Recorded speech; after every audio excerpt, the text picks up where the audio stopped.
ہماری آپ کی پہلی ملاقات ہے.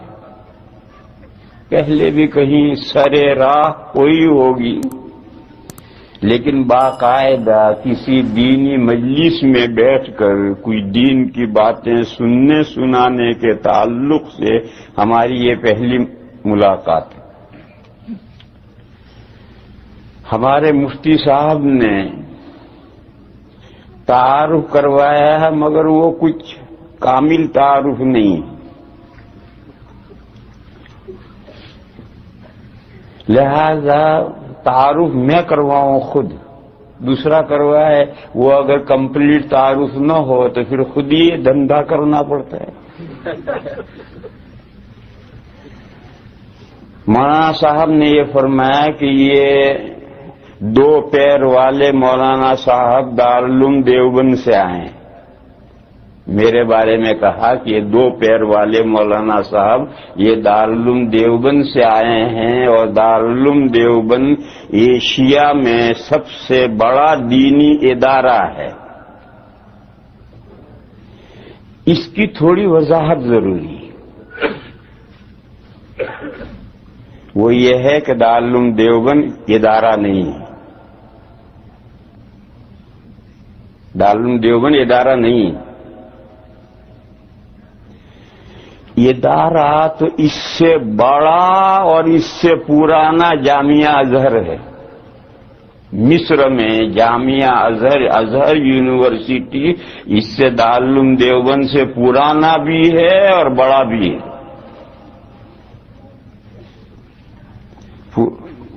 پرانا کتنا ہے؟ دارالعلوم دیوبند کو قائم ہوئے 140 سال ہوئے ہیں، اور ازہر جامعہ ازہر کو قائم ہوئے 1150 سال ہوئے ہیں. جامعہ ازہر آج سے 1150 سال پہلے قائم ہوا ہے، اور دارالعلوم دیوبند تو بیچارہ بچہ ہے، ابھی 140 سال ہوئے ہیں اس کو قائم ہوئے. اور بڑا چھوٹا ہونے کے اعتبار سے دارالعلوم دیوبند میں 3350 طالب علم ہیں، زیادہ سے زیادہ 3500 طالب علم ہیں، اور جامعہ ازہر میں 80,000 طالب علم ہیں. ازہر یونیورسٹی میں 80,000 اسٹوڈنٹس ہیں، اور دارالعلوم دیوبند میں تو 3000 اور 3500 طالب علم ہیں. تو اس لیے بڑا ادارہ دینی اور پرانا ادارہ دینی ازہر یونیورسٹی ہے. دارالعلوم دیوبند اس کے سامنے کچھ نہیں. مگر آج پوری دنیا میں گھوم جاؤ اور اسلامی کتب خانے میں گھس جاؤ، ازہر کے فضلاء کی کوئی خال کتاب ملے گی، وہ بھی کوئی دین کے اہم موضوع پر نہیں ملے گی. اور ساری دنیا میں گھوم لو، کہیں آپ کو ازہری فاضل کام کرتا ہوا نہیں ملے گا، الا ماشاء اللہ کہیں پوری دنیا میں گھومو گے تو 5-7 آدمی مل جائیں گے. دوسری طرف دارالعلوم دیوبند چھوٹی موٹی کوئی لائبریری اسلامی کتابوں کی اردو میں، فارسی میں، عربی میں اگر ہو، اس میں گھس جاؤ تو آدھی کتابیں آپ کو دارالعلوم دیوبند کے فضلاء کی ملیں گی. کسی بھی لائبریری میں گھس جاؤ، عربی کی گھس جاؤ، اردو میں، فارسی میں، تو آدھی کتابیں آپ کو دارالعلوم دیوبند کے فضلاء کی ملیں گی. اور دنیا کے کسی چپے پر چلے جاؤ، آپ کو دارالعلوم کا فاضل وہاں دین کا کام کرتا ضرور ملے. کہیں بھی چلے جاؤ. آپ ذرا تو گھومتے نہیں ہیں، میرا تو کام ہی ساری دنیا میں گھومنا ہے. دنیا کے کسی خطے میں میں گیا تو وہاں دارالعلوم دیوبند کا فاضل ملا مجھے. ایک مرتبہ ترکی گیا میں، استنبول. تو ہم نے سوچا کہ بھئی یہاں کا جو گورنمنٹ کا جو مفتی اعظم ہیں، بڑے آدمی ہیں وہاں کے استنبول کے، ان سے ملاقات کرنی چاہیے۔ تو ہم ایک وفد بنا کر ان سے اپوائنٹمنٹ لے کر ان سے ملاقات کرنے گئے، تو ایک بڑے میاں تھے 70 ایئر کے، بوڑھے بالکل، اور بالکل داڑھی صاف تھی، مفتی اعظم ترکیہ۔ خیر ملاقات ہوئی سرسری سی، تھوڑی بہت، عربی بھی نہیں بول سکتا۔ اب وہ ان کی ترکی زبان ہم نہیں جانتے، عربی وہ نہیں بول سکتا مفتی اعظم۔ وہاں ان کا جو نائب مفتی تھا وہ دارالعلوم دیوبند کا فاضل تھا، اس سے ملاقات ہوئی۔ اس کی بھی داڑھی کو پوری تو نہیں رہی تھی، وہاں جا کر تھوڑی کم تو اس کی بھی ہو گئی تھی۔ جب ماحول کا اثر پڑتا ہے تو اب تھوڑی داڑھی اس کی بھی کم تو ہو گئی تھی، لیکن بہرحال تھی۔ اور اس سے ملاقات ہوئی، اور میں نے اس سے پوچھا کہ بھئی کہاں کا ہے؟ معلوم ہوا کہ بہار کا ہے اور دارالعلوم دیوبند سے پڑھا ہے۔ میں نے پوچھا بھئی تو یہاں کیسے پہنچ گئے؟ اب بہار ہندوستان کا ایک صوبہ، معمولی غریب صوبہ، وہاں کا ایک بچہ دارالعلوم میں پڑھ کر فارغ ہو کر یہاں کیسے پہنچ گیا؟ تو اس نے کہا کہ میں دیوبند سے فارغ ہونے کے بعد مصر گیا تھا، اور میں نے وہاں مصر میں پڑھا 2-3 سال۔ وہاں ایک جگہ آئی ہوئی تھی یہاں سے، میں نے بھی درخواست دے دی، میرا نام منظور ہو گیا، یوں میں یہاں پہنچ گیا۔ تو اب ترکی ایک پوری سلطنت ہے، اس کا جو فتوے کا ڈپارٹمنٹ ہے، جو سب سے بڑا ملک کا دینی شعبہ ہے، اس میں جو نائب مفتی ہے وہ دارالعلوم دیوبند کا پڑھا ہوا ہے۔ غرض تو آپ دنیا میں کہیں نکل جاؤ، کسی ملک میں نکل جاؤ، آپ کو دارالعلوم دیوبند کے فضلا وہاں کام کرتے ملیں گے، یا تو دارالعلوم دیوبند کا فاضل ملے گا، یا دارالعلوم دیوبند کی جو دنیا میں شاخیں ہیں، دارالعلوم دیوبند کی جو دنیا میں شاخیں ہیں وہ بھی سب دارالعلوم دیوبند ہیں۔ دارالعلوم دیوبند کی دنیا میں کتنی شاخیں ہیں؟ لاکھوں، اور وہ شاخیں لاکھوں، ایک دوسرے سے ان کا لنک کچھ نہیں ہے، سب اپنی اپنی جگہ پر الگ الگ درخت کھڑے ہیں، سب درخت الگ الگ کھڑے ہیں، ایک دوسرے سے کوئی لنک نہیں، اور واقعتاً کوئی لنک نہیں۔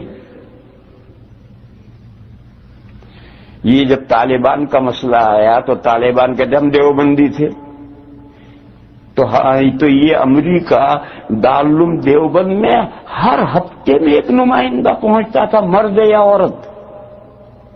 وہ یہ جاننا چاہتے تھے کہ دارالعلوم دیوبند کا طالبان کے ساتھ کیا لنک ہے۔ کوششیں بیچارے کر کر کے تھک گئے، کچھ بھی نہیں ملا۔ وہ کیوں نہیں ملا؟ ہے ہی نہیں کچھ، تو کہاں سے ملے گا؟ کچھ ہو تو اسے ڈھونڈ نکالیں، جب کچھ ہو ہی نہ تو کیا ڈھونڈ نکالیں؟ 2 سال تک کوئی ہفتہ ایسا خالی نہیں ہو جاتا تھا کہ امریکہ کا کوئی نمائندہ مرد یا عورت نہ پہنچے۔ کوئی اخبار کا ایڈیٹر پہنچ رہا ہے، کوئی نامہ نگار پہنچ رہا ہے، کوئی گورنمنٹ کا آدمی پہنچ رہا ہے، کوئی، اور وہ اپنے طور پر سب جاننا چاہتے ہیں کہ طالبان اور دیوبند کا کیا جوڑ ہے۔ کچھ ملا ہی نہیں کسی کو، کہاں سے ملے گا؟ ہے ہی نہیں تو کہاں سے ملے گا؟ نفس الامر میں کوئی ہے ہی نہیں۔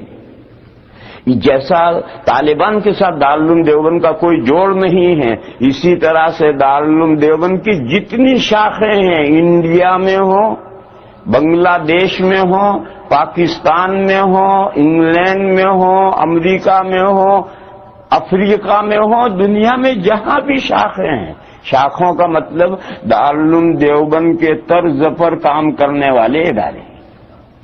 شاخوں کا اتنا ہی مطلب ہے کہ جس نہج پر دارالعلوم دیوبند کام کر رہا ہے، دین کی خدمت کر رہا ہے، اس نہج پر دین کی خدمت کرنے والا ادارہ، یہ شاخ کا مطلب ہے۔ تو سب اپنی اپنی جگہ پر الگ مستقل ادارے ہیں، دارالعلوم کے ساتھ کوئی لنک نہیں ہے، اور ان کی اداروں کے آپس میں بھی کوئی لنک نہیں۔ کراچی میں مفتی حضرت مولانا یوسف صاحب بنوری کا مدرسہ ہے، مفتی شفیع صاحب کا مدرسہ ہے، اور وہ فاروق کیا ہے، مولانا سلیم اللہ خان صاحب کا مدرسہ، 3 بڑے بڑے ادارے ہیں، 3 کا آپس میں کوئی لنک نہیں ہے، سب اپنے اپنے مستقل ہے۔ اسی طرح سے آپ سمجھیں تو میں یہ کہہ رہا تھا کہ دارالعلوم دیوبند کی لاکھوں شاخیں ہیں، اس سے کوئی یہ سمجھے کہ وہ ایک دوسرے کے ساتھ ان کا جوڑ ہے، اس کو میں نے واضح کیا کہ جوڑ کچھ نہیں، لاکھوں شاخوں کا مطلب یہ ہے کہ دین کی خدمت جس نہج پر دیوبند کر رہا ہے اسی نہج پر یہ سارے ادارے کر رہے ہیں۔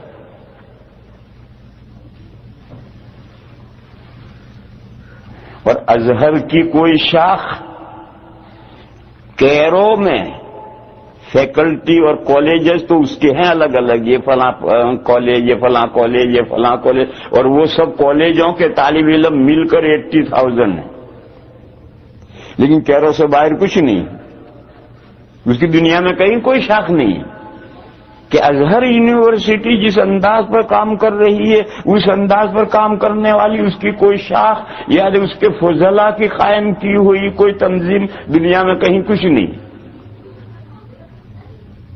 ایسا کیوں ہے؟ ایسا اس لیے ہے، میرے ماموں تھے، ابھی 4-5 سال ہوئے ان کا انتقال ہوا، اور دارالعلوم دیوبند کے ایک بہت بڑے محدث گزرے ہیں علامہ انور شاہ کشمیری قدس سرہ، ان کے شاگرد تھے اور بہت ذیل آدمی تھے۔ ایک مرتبہ انہوں نے مجھ سے سوال کیا اچانک، کہنے لگے ازہر میں اور دیوبند میں کیا فرق ہے؟ ازہر میں اور دیوبند میں کیا فرق ہے؟ تو میں نے ان کو جواب دیا کہ ازہر ایک دانشگاہ ہے اور دیوبند ایک تحریک ہے۔ وہ ایک دانشگاہ ہے، ایک انسٹیٹیوٹ ہے، ایک تعلیم گاہ ہے، ایک ادارہ ہے۔ دیوبند ایک تحریک ہے، ایک مشن ہے، یہ ایک تحریک ہے، ایک مشن ہے۔ اگر دیوبند 5 طالب علم بھی تیار کرے گا تو وہ 5 طالب علم دیوبند سے چل کر گھر نہیں بیٹھیں گے، وہ دنیا میں پھیلیں گے اپنے مشن کو لے کر۔ اور ازہر 5,000 تیار کرے گا تو وہ نکل کر کے اپنے آفسوں میں کام کریں گے، اپنی دنیا بنائیں گے۔ جیسے علی گڑھ یونیورسٹی اور دوسری بہت سی یونیورسٹیاں ہیں، یہ دانشگاہ ہیں، یہ تعلیمی ادارے ہیں، یہ جو ہیں یہ تعلیمی ادارے ہیں، یہ انسٹیٹیوٹ ہیں، یہ دانشگاہ ہیں۔ تو میں نے کہا کہ ازہر ایک دانشگاہ ہے، ایک تعلیمی ادارہ ہے، بہت بڑا اور بہت پرانا ہے۔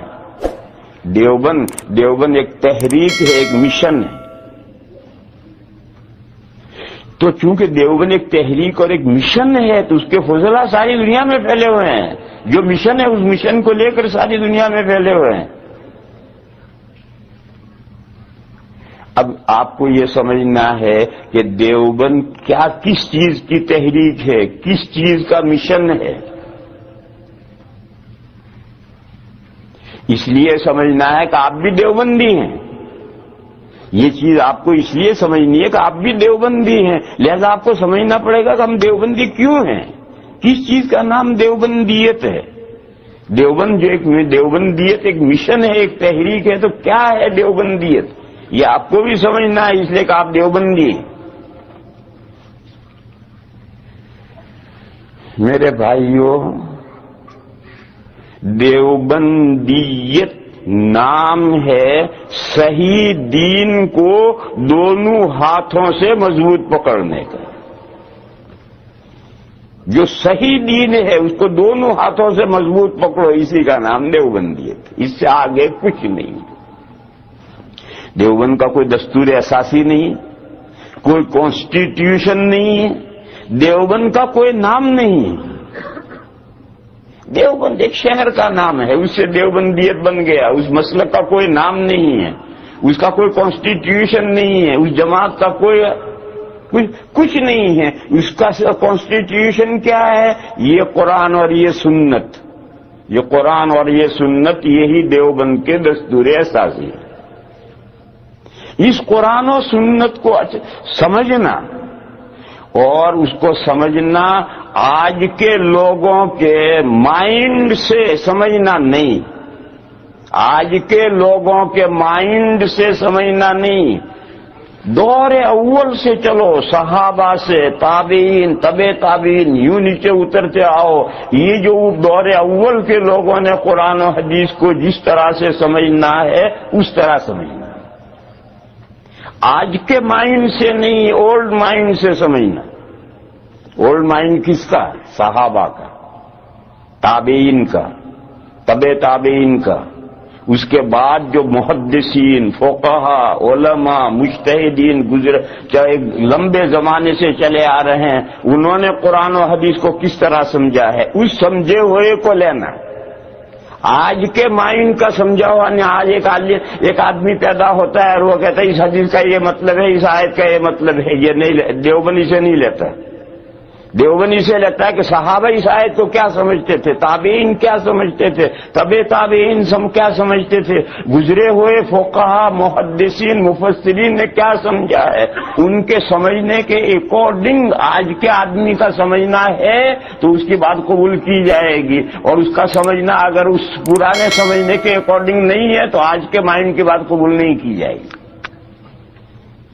اسی کا نام دیوبندی ہے. تو میرے بھائی اچھی طرح سے